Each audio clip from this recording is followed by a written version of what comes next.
Assalamualaikum warahmatullahi wabarakatuh.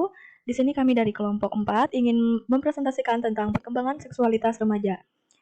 Di sini ada saya sendiri, Harum Puspahayati, ada Fitria Rahmah, ada Hidayatur Rahman, ada Iin Kusarianti, dan ada Raihatul Jannah. Pertama-tama saya akan membahas tentang perkembangan seksualitas. Terjadinya peningkatan perhatian remaja terhadap kehidupan seksual ini sangat dipengaruhi oleh faktor perubahan-perubahan fisik selama periode pubertas, terutama kematangan organ-organ seksual dan perubahan-perubahan hormonal, mengakibatkan munculnya dorongan-dorongan seksual dalam diri remaja. Salah satu fenomena kehidupan remaja yang sangat menonjol adalah terjadinya peningkatan minat dan motivasi terhadap seksualitas. Terjadinya peningkatan perhatian remaja terhadap kehidupan seksual ini sangat dipengaruhi oleh faktor perubahan-perubahan fisik selama periode pubertas, terutama kematangan organ-organ seksual dan perubahan-perubahan hormonal, mengakibatkan munculnya dorongan-dorongan seksual dalam diri remaja. Dorongan seksual remaja ini juga sangat tinggi dan bahkan lebih tinggi dari dorongan seksual orang dewasa. Sebagai anak muda yang belum memiliki pengalaman tentang seksual, tidak jarang dorongan-dorongan seksual ini menimbulkan ketegangan fisik dan psikisnya sendiri. Untuk melepaskan diri dari ketegangan seksual tersebut, remaja mencoba mengekspresikannya melalui dorongan seksualnya dalam berbagai bentuk tingkah laku. Mulai dari melakukan aktivitas berpacaran, berkencan, berjumbu, sampai dengan melakukan kontak seksual. Dan dari sekian banyak bentuk tingkah laku seksual yang diekspresikan remaja, salah satunya paling umum dilakukan adalah masturbasi. Dalam suatu investigasi yang dilakukan khas pada tahun 1979, ditemukan bahwa masturbasi sudah merupakan aktivitas seksual yang sudah lumrah di kalangan remaja sendiri. Lebih dari 1/3 dari remaja laki-laki dan satu setengahnya lagi dari remaja perempuan melakukan masturbasi minimal 1 kali seminggu atau bisa lebih. Kebanyakan ahli psikologis juga di barat, misalnya Kinsey pada tahun 1953, Miss Carey pada tahun 1978 memandang masturbasi juga sebagai bentuk ekspresi seksual remaja yang normal, sebab tidak ada fakta yang menegaskan bahwa masturbasi merupakan aktivitas yang berbahaya. Kebanyakan dokter jiwa pun juga memperkirakan bahwa tidak ada bahaya intrinsik sendiri dalam masturbasi dan mempercayai sebagai bentuk yang normal. Cara sehat bagi remaja untuk menyalurkan dorongan seksual mereka.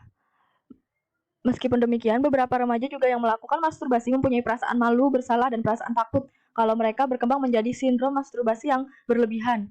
Dalam hal ini, masturbasi tetap dilakukan sekalipun anak merasa sangat menyesal. Perasaan ini diperkuat oleh rasa kesepian dan fantasinya sendiri, yang pada gilirannya menyebabkan terjadinya depresi. Belakangan ini, sebagai dampak dari perubahan-perubahan norma-norma budaya, aktivitas seksual remaja terlihat semakin meningkat. Sejumlah data penelitian menunjukkan bahwa remaja mempunyai angka terbesar dalam melakukan aktivitas hubungan seksual itu. Fenomena ini sudah sangat jelas mengkhawatirkan orang tua dan masyarakat, sebab meskipun seksualitas merupakan bagian normal dari perkembangan, tetapi perilaku seksual tersebut disertai resiko-resiko yang tidak hanya ditanggung oleh remaja itu sendiri, melainkan juga oleh orang tua dan masyarakat. Misalnya hamil di luar nikah dan sebagainya. Mungkin itu saja yang bisa saya jelaskan. Selanjutnya akan dijelaskan oleh teman saya. Terima kasih. Assalamualaikum warahmatullahi wabarakatuh. Perkenalkan, nama saya Hidayatur Rahman dengan NIM 1910123210009. Sini saya ingin melanjutkan presentasi dari kelompok saya. Ya, langsung aja. Di sini ada mengembangkan identitas seksual. Nah, menguasai munculnya perasaan seksual dan pembentukan kesadaran terhadap identitas seksual merupakan proses yang beragam dan panjang.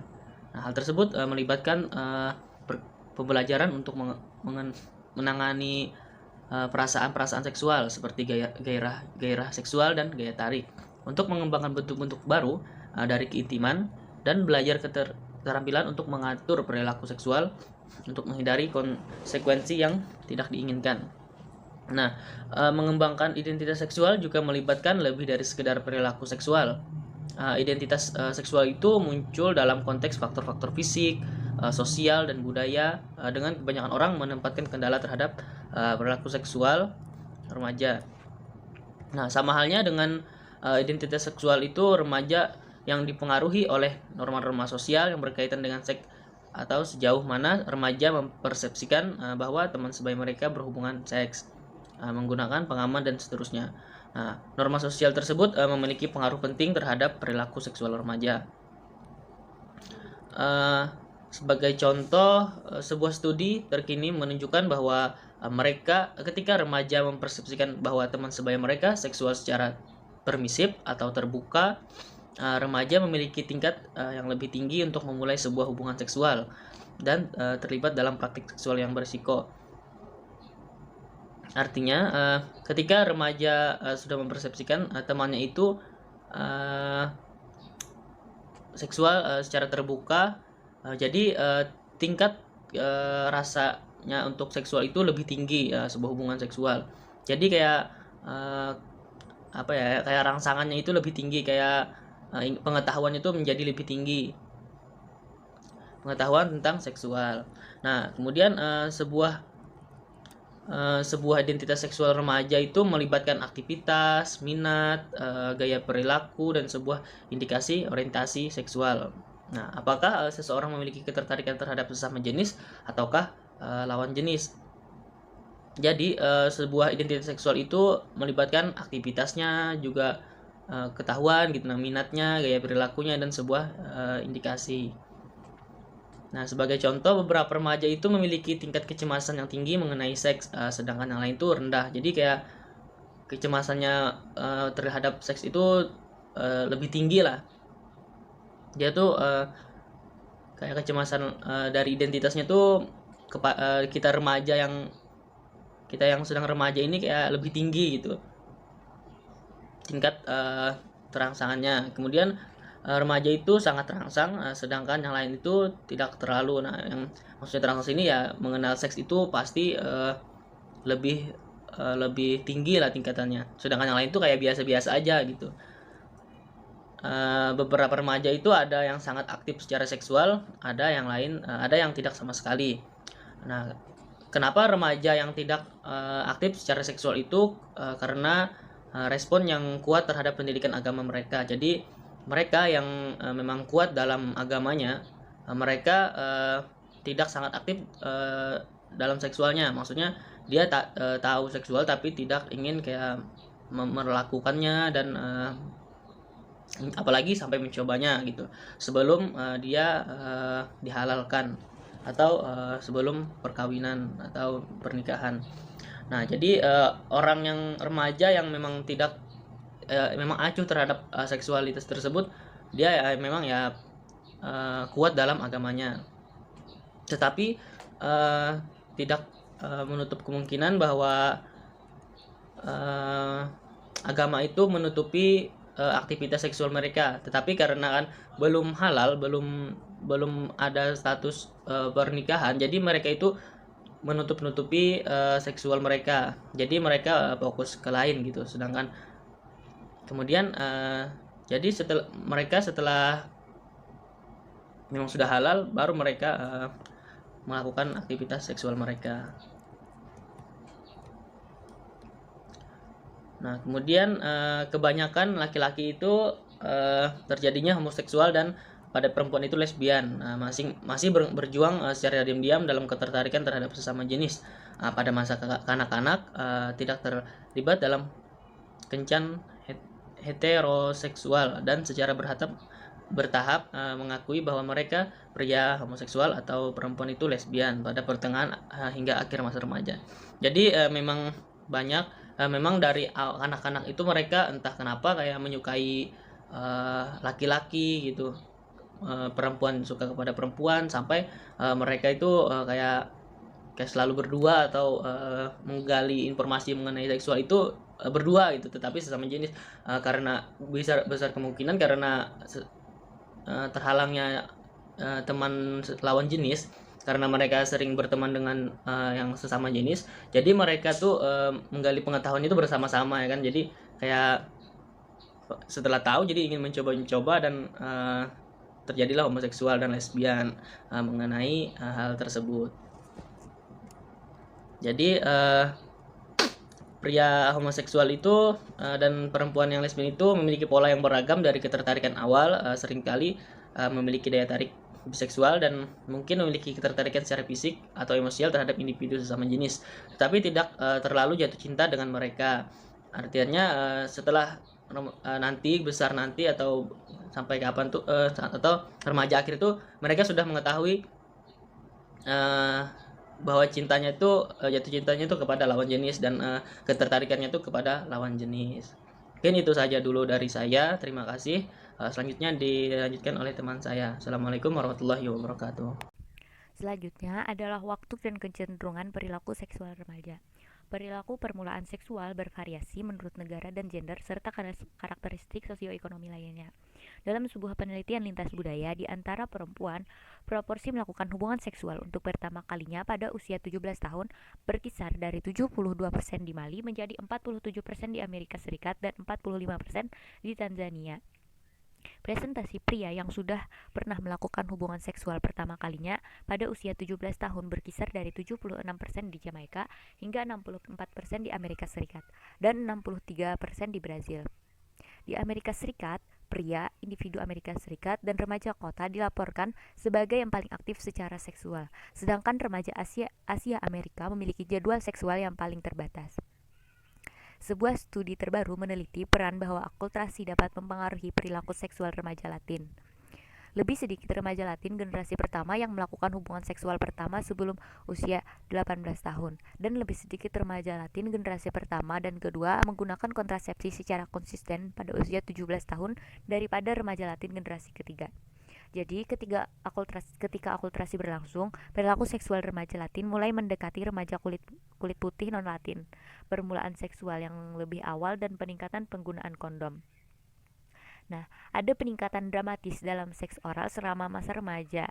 Dalam sebuah survei nasional, 55% anak laki-laki di Amerika Serikat yang berusia 15 sampai 19 tahun dan 54% anak perempuan mengatakan bahwa mereka telah terlibat dalam seks oral. Dalam survei tersebut, lebih dari 20% dari remaja yang belum pernah melakukan hubungan seksual telah terlibat dalam seks oral. Sebuah penelitian terbaru menemukan bahwa remaja yang melakukan seks oral adalah remaja yang lebih tua, telah terlibat dalam perilaku meminum alkohol dalam tingkat yang berat pada bulan lalu, mempersepsikan teman sebaya mereka aktif secara seksual dan berpikir bahwa teman-teman mereka akan lebih menyetujui aktivitas seksual mereka daripada remaja yang tidak terlibat dalam seks oral. Sekian materi dari saya, selanjutnya akan dilanjutkan oleh teman saya.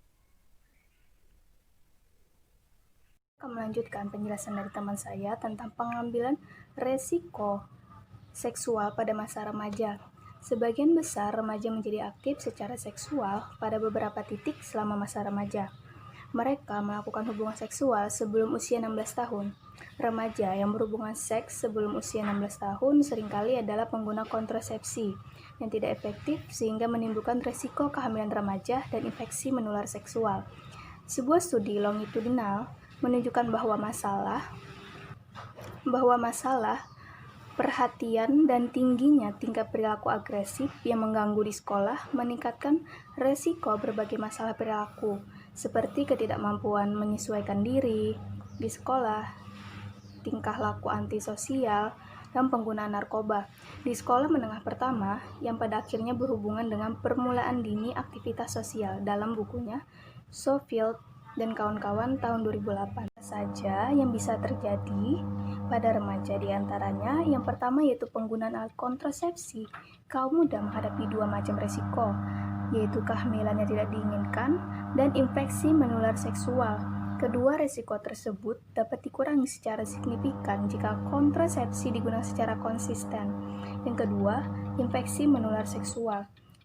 Beberapa bentuk alat kontrasepsi seperti pil KB atau implan tidak melindungi terhadap infeksi menular seksual. Infeksi menular seksual atau sexually transmitted infection atau yang disingkat STI adalah penyakit yang terjadi terutama melalui kontak fisik atau kontak seksual. Namun, kontak tersebut tidak terbatas hanya hubungan seksual melalui vagina saja, tetapi juga meliputi kontak oral genital dan anal genital. Apa saja sih penyakit yang diakibatkan dari berhubungan seks? Yang pertama ada gonorrhea, disebabkan oleh bakteri Neisseria gonorrhoeae akibat kontak antara membran lembab yang terinfeksi dari dua individu. Dicirikan dengan pengeluaran dari penis atau vagina dan proses buang air kecil yang menyakitkan. Yang kedua ada sifilis, disebabkan oleh bakteri Treponema pallidum Dicirikan dengan munculnya koreng, tempat sifilis masuk ke dalam tubuh. Koreng tersebut dapat ditemukan di genitalia eksternal seperti vagina dan anus, kemudian bintik-bintik merah pada kulit pecah pada telapak tangan dan bagian bawah kaki. Jika tidak ditangani dengan baik, dapat mengarahkan pada paralis atau bahkan kematian. Selanjutnya akan dijelaskan oleh teman saya.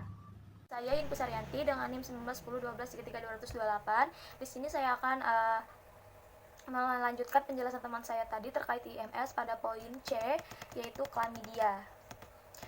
Nah, chlamydia disebabkan oleh bakteri Chlamydia trachomatis, sebuah organisme yang ditularkan melalui kontak secara seksual dengan cara menginfeksi organ kelamin, baik itu organ kelamin laki-laki maupun organ kelamin perempuan.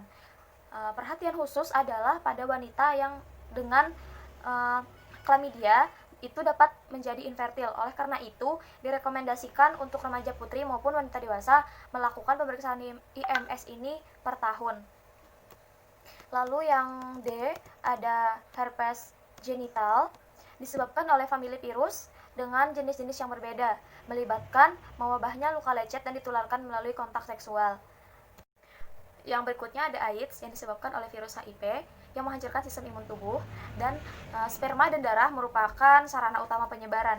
Simptom yang umum mencakup demam, berkeringat di malam hari, kehilangan berat badan, kelelahan yang kronis, dan kelenjar getah bening yang membengkak. Berikutnya ada kutil kelamin atau genital worm, disebabkan oleh human papillomavirus atau HPV yang tidak selalu menghasilkan simptom. Biasanya muncul sebagai benjolan keras dalam ukuran kecil tanpa rasa sakit di daerah vagina atau sekitar anus, dan sangat menular. Tipe tertentu dari virus ini berisiko tinggi menyebabkan kanker leher rahim dan kanker genital lainnya. Pada tahun 2007, Center for Disease Control and Prevention merekomendasikan bahwa remaja putri berusia 11-12 tahun diberikan vaksin Gardasil yang membantu menyingkirkan HPV dan kanker rahim. Yang poin ketiga ada kehamilan remaja. Seperti yang kita ketahui, hubungan seks erat kaitannya dengan kehamilan. Dalam perbandingan lintas budaya, Amerika Serikat terus memiliki salah satu tingkat tertinggi kehamilan remaja dan melahirkan anak di dunia industri, meskipun terjadi penurunan yang cukup besar pada tahun 1990-an. Angka kehamilan remaja di Amerika Serikat 8 kali lebih besar, 8 kali lebih tinggi daripada di Belanda. Meskipun remaja Amerika Serikat tidak lebih aktif secara seksual dari teman sebaya mereka yang ada di Belanda. Baiklah, telah kita saksikan sama-sama tadi tentang video pembelajaran seksualitas pada remaja. Untuk itu, jika ada hal yang ingin ditanyakan, silakan tanyakan di diskusi setelah ini. Terima kasih.